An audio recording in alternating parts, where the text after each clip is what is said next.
Then as he went out of the temple, one of his disciples said to him, "Teacher, see what manner of stones and what buildings are here." And Jesus answered and said to him, "Do you see these great buildings? Not one stone shall be left upon another that shall not be thrown down." Now as he sat on the Mount of Olives opposite the temple, Peter, James, John, and Andrew asked him privately, "Tell us, when will these things be? And what will be the sign when all these things will be fulfilled?" And Jesus answering them began to say, "Take heed that no one deceives you. For many will come in my name, saying, 'I am he,' and will deceive many. But when you hear of wars and rumors of wars, do not be troubled. For such things must happen, but the end is not yet. For nation will rise against nation, and kingdom against kingdom. There will be earthquakes in various places, and there will be famines and troubles. These are the beginnings of sorrows. But watch out for yourselves, for they will deliver you up to councils, and you will be beaten in the synagogues. You will be brought before rulers and kings for my sake, for a testimony to them. And the gospel must first be preached to all the nations. But when they arrest you and deliver you up, do not worry beforehand or premeditate what you will speak. But whatever is given you in that hour, speak that. For it is not you who speak, but the Holy Spirit.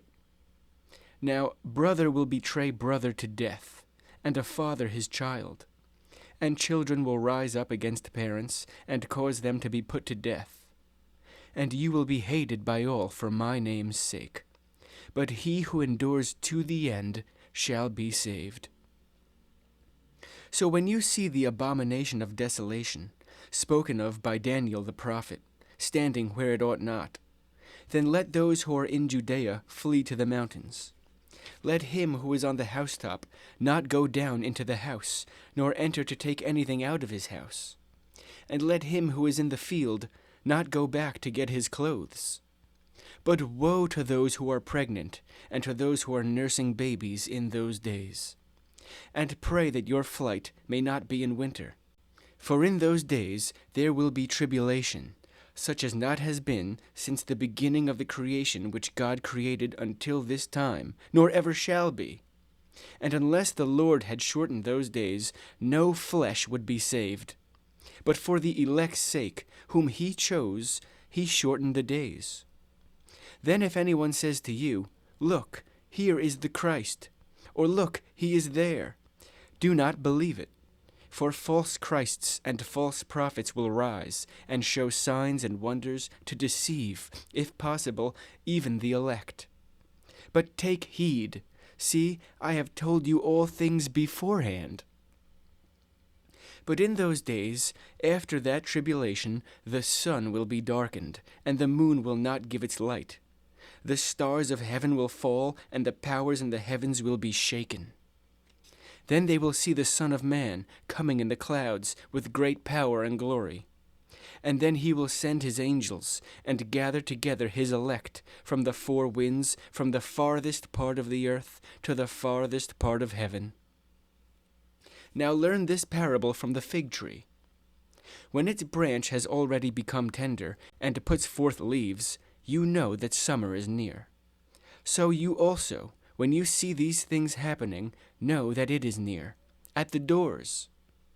Assuredly I say to you, this generation will by no means pass away, till all these things take place. Heaven and earth will pass away, but my words will by no means pass away. But of that day and hour no one knows, not even the angels in heaven, nor the Son, but only the Father. Take heed, watch and pray, for you do not know when the time is. It is like a man going to a far country, who left his house and gave authority to his servants, and to each his work, and commanded the doorkeeper to watch. Watch therefore, for you do not know when the master of the house is coming, in the evening, at midnight, at the crowing of the rooster, or in the morning, lest coming suddenly he find you sleeping. And what I say to you, I say to all, watch.